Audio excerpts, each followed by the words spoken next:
Perkenalkan, kami dari kelompok D5 yang beranggotakan Darren, Aldian, Nada, Gabriela, dan saya sendiri, Cindy. Di sini kami akan mempresentasikan mengenai proses produksi dan material pada panci teflon Maxim. Garis besar pembahasan topik ini yaitu: pertama, apa itu panci teflon? Kedua, proses produksi panci teflon. Ketiga, proses pelapisan teflon pada panci. Keempat, alasan pemilihan polimer. Dan yang terakhir yaitu pemanfaatan teflon. Lalu, apa itu panci teflon? Panci teflon adalah peranti masak yang terbuat dari bahan logam seperti aluminium dan baja yang dilapisi oleh polimer sintesis bernama teflon. Kemudian, apa itu teflon? Teflon adalah pelapis kimia dengan nama dagang dari senyawa polimer yaitu politetrafluoroetilena atau biasanya disebut PTFE. Karakteristik dari teflon itu sendiri yaitu: pertama, teflon tahan terhadap bahan kimia, sinar UV, cuaca, suhu ekstrim, dan juga api. Yang kedua yaitu teflon mempunyai sifat yang anti lengket. Lalu, mempunyai koefisien gesek dan daya serap air yang rendah. Dan yang terakhir, memiliki sifat dielektrik yang baik. Karakteristik detail dari teflon yaitu teflon merupakan fluoropolimer termoplastik, yang artinya memiliki sifat yang tahan panas, stabil, dan bahannya keras. Teflon dapat menahan suhu hingga kurang lebih minus 200 derajat sampai 200 derajat dengan memiliki sifat yang sama. Lalu teflon juga tahan pada bahan kimia. Teflon tahan pada bahan-bahan kimia seperti asam sulfat, ozon, amonia, asam asetat, dan yang lainnya. Tetapi teflon tetap tidak tahan terhadap bahan kimia yang sangat reaktif dan seperti lelehan logam alkali. Saya akan membahas mengenai proses produksi teflon. Teflon sendiri, atau yang bisa kita kenal dengan PTFE, terbentuk dari tetrafluorotilena, atau yang disingkat dengan TFE yang dipolimerisasi. TFE terbentuk dari senyawa kimia fluorspar, kloroform, dan asam klorida. Bahan ini digabungkan di bawah panas tinggi antara 1000 sampai 1700 derajat Fahrenheit atau 590 sampai 900 derajat Celcius, di mana perlakuan ini dikenal sebagai pirosis yang berguna untuk menghilangkan kontaminan. Pada dasarnya, TFE tidak berwarna, tidak berbau, dan merupakan gas beracun yang sangat mudah terbakar. TFE disimpan sebagai cairan pada temperatur rendah sebelum produksi menjadi teflon. Saya akan membahas mengenai proses produksi teflon. Proses produksi teflon dibagi menjadi dua. Yang pertama ada metode polimerisasi suspensi dan juga ada metode dispersi. Sementara sekarang yang akan saya jelaskan sekarang ini adalah metode polimerisasi suspensi. Metode ini memiliki 4 tahap. Yang pertama, ruang reaksi akan diisi dengan air murni dan agen reaksi. Apa itu agen reaksi? Agen reaksi adalah bahan kimia yang akan memicu pembentukan polimer. Setelah itu, TFE cair akan disalurkan ke dalam ruang reaksi dan polimerisasi dimulai. Bentuk butiran padat yang mengapung ke permukaan air akan menghasilkan PTFE. Kedua, PTFE dikeringkan dan dimasukkan ke sebuah gilingan pulveris yang diolah dengan pisau yang berputar dan menghasilkan bubuk-bubuk yang halus. Ketika bubuk halus sulit dicetak, maka harus diperbesar dengan proses aglomerasi seperti mencampur bubuk PTFE dan pelarut sehingga biji-biji PTFE tetap bersatu membentuk pelet-pelet yang kecil. Sudah membentuk pelet-pelet yang kecil, pelet tersebut kemudian dikeringkan dalam oven. Nah, tahap ketiga, pelet PTFE dicetak agar dapat membentuk bagian yang diinginkan. Untuk dapat membentuk bilet, pelet PTFE dituangkan ke dalam cetakan baja stainless silinder dan cetakan dimasukkan ke tekanan hidrolik. Bilet yang mempunyai tinggi 1,5 meter dapat dipotong menjadi lembaran yang lebih kecil untuk dicetak agar dapat dipasarkan ke dalam jumlah yang besar.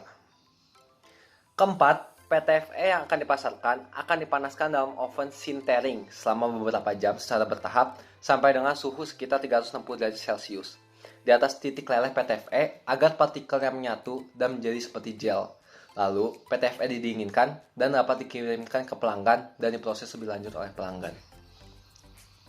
Ada proses produksi dengan metode dispersi, di mana tetrafluorotilena dimasukkan ke reaktor berisi air bersama dengan bahan kimia yaitu karbon dan fluor.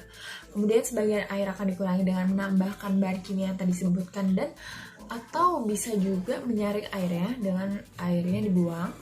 Selanjutnya di dalam reaktor, TFE atau tetrafluorotilena akan diproses sehingga reaktor dapat menghasilkan zat susu yaitu dispersi PTFE. PTFE adalah senyawa polimer dari teflon. di mana zat susu tersebut dapat disemprotkan pada panci untuk membuat lapisan sebanyak 3 kali, di mana proses pelapisan akan dijelaskan pada slide berikutnya, lalu dikeringkan ke dalam oven konveksi. Setelah itu akan ada proses pendinginan untuk dapat dirakit serta dikemas. Pada dispersi terdapat viskositas atau bobot jenis uji dispersi yang berguna untuk pemeriksaan. Namun pada kasus kali ini digunakan sebuah merek yaitu Maxim. Jadi akan ada pengujian oleh DuPont yang memonitor ketebalan lapisan PTFE, temperatur baking, dan melaksanakan tes adhesi beberapa kali dalam setiap perubahan. Selanjutnya ada proses pelapisan teflon pada panci. Pelapisan PTFE pada panci untuk pembuatan teflon pancinya harus terbuat dari aluminium atau paduan aluminium. Panci juga tidak boleh berminyak. Ketika panci berminyak, kita dapat mencucinya dengan menggunakan deterjen. Kemudian dilakukan proses etching Rogers permukaan logam pada panci dengan cara mencelupkannya ke dalam air hangat yang berisi asam klorida. Selanjutnya panci dibilas kembali dengan air dan direndam ke dalam asam nitrat. Dan terakhir, dicuci menggunakan air deionisasi dan dikeringkan. Kemudian, pelapisan cairan dapat disemprotkan atau dikuaskan pada panci yang akan dilapisi PTFE.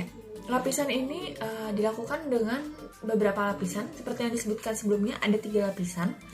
Setelah lapisan pertama disemprotkan atau dikuaskan, panci akan dikeringkan selama beberapa menit, lalu dimasukkan ke dalam oven konveksi.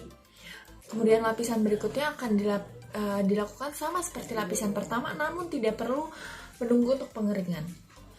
Setelah semua proses pelapisan sudah selesai, panci dikeringkan dalam oven konveksi yang kemudian akan dilakukan sinter. Sinter adalah pemanasan material dengan cara memanaskannya namun tidak sampai titik leleh. Di dalam oven, panci akan dipanaskan secara perlahan menuju suhu yang nantinya akan menguapkan air pada lapisan. Setelah terjadi penguapan, panci akan bergerak ke daerah yang lebih panas yang bersuhu sekitar 425 derajat Celcius selama 5 menit. Proses ini akan membentuk gel yang dinamakan PTFE. Setelah gel terbentuk di panci, panci akan dibiarkan dingin dan panci teflon sudah terbentuk.